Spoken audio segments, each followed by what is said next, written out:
अब बात करते हैं प्रियंका गांधी की। जी हां, कांग्रेस महासचिव प्रियंका गांधी ने बिजनौर की किसान महासभा में बोलते हुए कहा है, आखिर आप समझ सकते हैं कि क्या कहा होगा। जी हां, उन्होंने कहा है कि मोदी सरकार में क्या किसानों की आय दुगनी हो गई है। इससे पहले मंच पर पहुंचने के बाद प्रियंका ने हाथ हिलाकर सभी कांग्रेस नेताओं और किसानों का अभिवादन किया।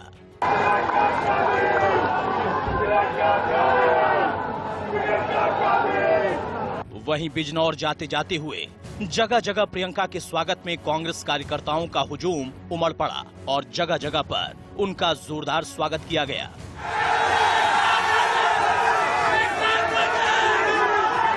इसके बाद जब प्रियंका चांदपुर के रामलीला मैदान पहुंची तो किसान महासभा में भारी भीड़ जुटी दिखाई दी।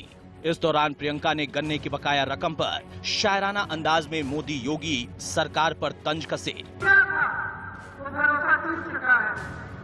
एक शायर ने कहा था, भगवान का वादा करता है, इंसान की कीमत क्या जाने, जो गन्ने की कीमत दे न सका वो जान की कीमत क्या जाने।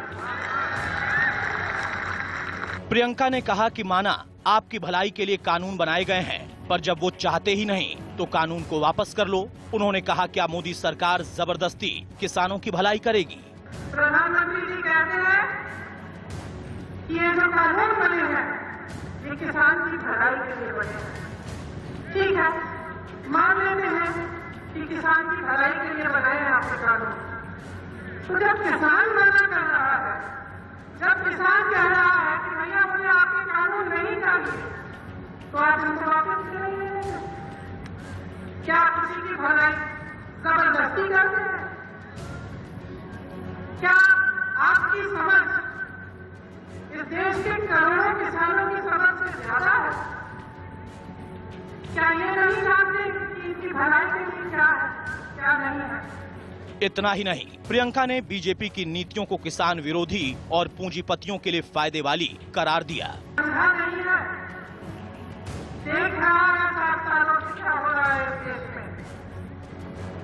देश का एक देशवासी देख रहा है कि चाहे कुछ भी हो, बड़े से बड़े सरकारी उद्योग जो है वो सब 2-3 जनों को दिख रहे हैं। इन्हीं के पूंजीपति मित्र सारी मीडिया चलाते हैं, इन्हीं के पूंजीपति मित्रों के द्वारा इनके चुनाव करते हैं, इन्हीं के पूंजीपति मित्रों को पूरा देश सौंप दिया गया है। चाहे हवाई अड्डे हो, चाहे बड़े बड़े उद्योग हो, 75 सालों में जितना भी सरकार ने काम किया, बेरोजगारी को हटाने के लिए भी जो बड़े बड़े उद्योग बने सब बेच डाले, और जो अब तक टिके नहीं है उसको बेचने की भी योजना कर डाले। दरअसल प्रियंका गांधी और कांग्रेस के बाकी नेता किसानों को कृषि कानूनों के खिलाफ जागरूक करने में जुटे हैं। इससे पहले 10 फरवरी को प्रियंका गांधी ने सहारनपुर के चिलकाना में किसान महापंचायत को संबोधित किया था और कृषि कानूनों के खिलाफ एकजुट होने की अपील की थी। हालांकि प्रियंका की इस कवायद को सीधे तौर पर यूपी विधानसभा चुनाव से जोड़कर देखा जा रहा है। तो उधर इंग्लैंड के खिलाफ चेन्नई में खेला जा रहा दूसरा टेस्ट भारत की पूरी तरह से कंट्रोल में है, क्योंकि दूसरी पारी में 3 विकेट खो चुके इंग्लैंड को जीत के लिए 429 रन चाहिए, जबकि भारत को मात्र 7 विकेट। लिहाजा कल भारत की जीत तय मानी जा रही है। अब तो रूट को आना पड़ेगा, क्योंकि लीच ज्यादा देर रह नहीं पाए। अक्षर को मिली इनकी दूसरी। अब तो समझो जीत ही गए। पहली गेंद पर अब तो समझो मार लिया मैदान। अब तो समझो बढ़ा दी हिंदुस्तान की शान। गेंद पर वो लीच को किया आउट, और वो जो प्लान 2 दिन बचे हैं, लेकिन 5वें दिन तक खेल जाएगा नहीं। तीसरे दिन के बाद की कहानी बता और दिखा रही है कि मैच में इंग्लैंड के लिए कुछ नहीं बचा है। लगता है कि इसलिए मेरा चाहते थे अगेंस्ट द स्पिन, और ये इसके सबसे बड़े जिम्मेदार ये खिलाड़ी हैं। अश्विन बल्ले से धमाल मचा रहे हैं, गेंद से कमाल कर रहे हैं, इसलिए अंग्रेजों की मुश्किलें बढ़ती हुई नजर आ रही हैं। हैं अगले मैच से। खासकर जिस तरह से दिन के आखिरी कुछ ओवर अंग्रेजों ने खेले, उसने उनके लिए खतरे की घंटी बजा दी है। अब तक इंग्लैंड का स्कोर देखें तो इंग्लैंड अभी बहुत पीछे है और 2 दिन का खेल अभी बाकी है। जबकि अब तक 2 दिनों का खेल देखें तो पहले दिन सिर्फ 6 विकेट गिरे थे, जबकि दूसरे दिन 15 और तीसरे दिन 14 विकेट गिरते हुए नजर आए। ऐसे में क्या इंग्लैंड के बल्लेबाज टिक पाएंगे? क्या वो मैदान पर खड़े होकर भारतीय गेंदबाजों का सामना कर पाएंगे? तस्वीरें देखकर तो नहीं लगता। फैंस को उम्मीद तो यही है कि चौथे दिन ही भारतीय टीम जीत अपने हिस्से में कर लेगी, क्योंकि जितना बड़ा स्कोर इंग्लैंड के सामने है, वहां तक पहुंचना उनके लिए बहुत मुश्किल नजर आता है। अब तो बस इंतजार है जीत का, अंग्रेजों से बदला लेने का और सीरीज में हिसाब बराबर करने का, जिसके लिए भी शायद पूरे दिन इंतजार नहीं करना पड़ेगा। आखिरी दिन लंच तक इंग्लैंड खेल पाई तो भी टी तक मैदान पर टिक पाना बहुत मुश्किल है। और आइए बात करते हैं उत्तर प्रदेश की। उत्तर प्रदेश के सीतापुर जिले में एक विवाद में 2 गुटों में लोग आपस में भिड़ गए। ये घटना थाना पिसावा के मोहम्मदाबाद गांव की है। यहां हुई भिड़ंत की वजह से मौके पर कोहराम मच गया। लोग लाठी और ईंटों से एक दूसरे पर हमला करने लगे। वहीं इस बीच एक पक्ष ने बंदूक निकालकर ताबड़तोड़ फायरिंग शुरू कर दी। इससे मौके पर अफरा तफरी मच गई, लोग इधर उधर भागने लगे। गनीमत है कि इस लड़ाई में कोई घायल नहीं हुआ। वहीं पुलिस ने दोनों पक्षों में से 4 लोगों को गिरफ्तार किया।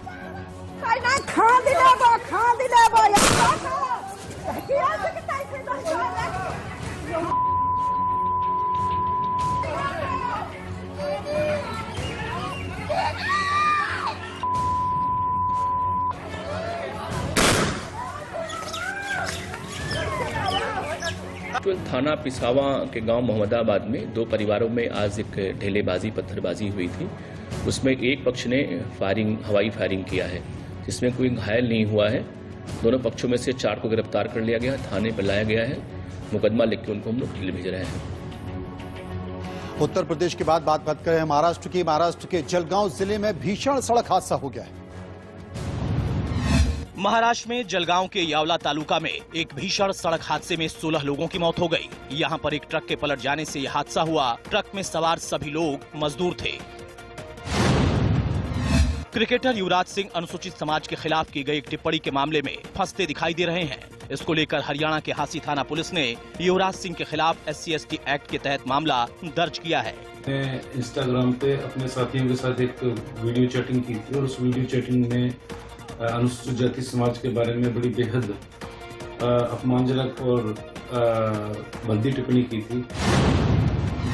मुंबई में शिवड़ी स्टेशन मास्टर के दफ्तर में एक शख्स ने तोड़फोड़ की, जिससे दहशत फैल गई। वहीं आरोपी ने एक पुलिस कांस्टेबल पर भी धारदार हथियार से हमला कर दिया, जिसमें उनकी जान बच गई। हाथरस मामले में हिंसा भड़काने की कथित साजिश फैलाने के आरोप में पत्रकार सिद्दीकी कप्पन को अंतरिम जमानत मिल गई है। सुप्रीम कोर्ट ने 5 दिन के लिए अंतरिम जमानत दी है, ताकि वो केरल जाकर अपनी बीमार मां से मिल पाएं। आज से टोल प्लाजा पर वाहनों के लिए फास्टैग लगाना अनिवार्य कर दिया गया है। अब बिना फास्टैग के टोल प्लाजा से गुजरने पर 2 गुनी फीस चुकानी पड़ेगी। रिपोर्ट देखिए। भारत में किस तरह से लगातार हालात खराब करने की कोशिश कर रहा है वो हम सब जानते हैं। कल सुरक्षा बलों ने, खासतौर पे जम्मू कश्मीर पुलिस ने, एक बस स्टैंड जो एरिया है उससे एक आईडी बरामद की थी जो 6.5 किलो की थी। और उसके बाद जो सबसे बड़ी रिकवरी हुई वो हुई थी रामगढ़ सेक्टर में। जी हाँ, आप देख सकते हैं ये वही रिकवरी है जो कल जम्मू कश्मीर पुलिस ने रामगढ़ सेक्टर के एक इलाके से की थी, जो अंतर्राष्ट्रीय सीमा के साथ सटा हुआ इलाका है। और यहाँ हम आपको सबूत बताएंगे कि किस तरीके से पाकिस्तान यहाँ जम्मू कश्मीर में एक बार फिर से खूनी खेल खेलने की साजिश रच रहा है, क्योंकि सुरक्षा बल लगातार काम करके पाकिस्तान के खिलाफ, पाकिस्तान की जो आतंकवाद की गतिविधियां हैं उसको नाकाम कर रहे हैं। और ये एक जिंदा सबूत है हमारे हाथ में, और इसी तरह के कई सबूत हैं। आप देखेंगे ये जो बुलेट है ये पाकिस्तान ऑर्डिनेंस फैक्ट्री का है, यानी कि ये वो एम्यूनिशन है जो पाकिस्तानी सेना या पाकिस्तानी रेंजर्स को पाकिस्तान सरकार देती है। और ये बुलेट जो हैं पाकिस्तान सरहद के पार से ड्रोन की मदद से जम्मू कश्मीर में आतंकियों के पास भेज रहे हैं, जो सबसे बड़ा एक्सपोजे है पाकिस्तान के खिलाफ कि किस तरीके से पाकिस्तान अंतर्राष्ट्रीय सीमा और एलओसी पर पार से जो है यहाँ यानी कि इस पूरे इलाके में इसी तरह से हथियारों की सप्लाई कर रहा है। दूसरी तरफ आपको बता दूं, चीन भले ही एलएसी पर चीन को भारत के दबाव के चलते वापस जाना पड़ा हो, मगर ये देखिए ये वो पिस्टल हैं। चीन जो है ये जो वेपन है पाकिस्तान को किस लिए सप्लाई करता है, और एक नहीं इसी तरह से अगर आप देखेंगे तो कई ऐसे पिस्टल्स हैं जो 6 रिकवरीज हुई थी जिसमें मेड इन चाइना जो है लिख रखा है, और नेरिंको कंपनी है जो चीन की जो इस पिस्टल को बनाती है। वहीं दूसरी तरफ पाकिस्तान जो है ये जो हथियार भेज रहा है इन पर टेम्परिंग की गई है। उधर उत्तर प्रदेश में फिरोजाबाद के सिरसागंज विधानसभा से समाजवादी पार्टी के विधायक हरिओम यादव को पार्टी से निकाल दिया गया है। हरिओम यादव पर पार्टी के खिलाफ काम करने के आरोप लगे हैं। वहीं पार्टी से निकाले गए सिरसागंज विधायक हरिओम यादव ने प्रोफेसर राम गोपाल यादव पर कई गंभीर आरोप लगाए हैं। उन्होंने आरोप लगाया है कि पार्टी अब मुलायम सिंह और अखिलेश यादव की पार्टी नहीं रही है, बल्कि ये प्रोफेसर राम गोपाल यादव की पार्टी हो गई है। हमारा मानना है ये समाजवादी पार्टी आदरणीय नेताजी वाली पार्टी, और मैं समझता हूँ कि राष्ट्रीय अध्यक्ष अखिलेश की पार्टी नहीं है। ये पार्टी प्रोफेसर रामगोपाल यादव और उनके बेटे की पार्टी हो गई है, और इसीलिए इस पार्टी की दुर्दशा हो रही है। इस पार्टी में अगर रामगोपाल उसके लड़के की चलेगी तो पार्टी खत्म हो जाएगी। तो यही स्थिति रही तो 2022 में इस समाजवादी पार्टी की 20 सीट के लाले पड़ जाएंगे, और फिरोजाबाद तो साफ हो ही जाएगा। फिरोजाबाद में 1 सीट अब निकलने वाली नहीं है। बाद महंगाई की बढ़ती महंगाई का सीधा असर किचन पर भी पड़ रहा है, जिससे महिलाएं खासा चिंतित हैं, क्योंकि डीजल पेट्रोल महंगा होने से खाने पीने की चीजें के दाम बढ़ गए हैं। लिहाजा देखिए कैसे महिलाओं के लिए रसोई चलाना मुश्किल हो चला है। पेट्रोल और डीजल के दामों ने महंगाई का बड़ा झटका लगाया तो वहीं 50 रुपए घरेलू गैस सिलेंडर पर बढ़ गए।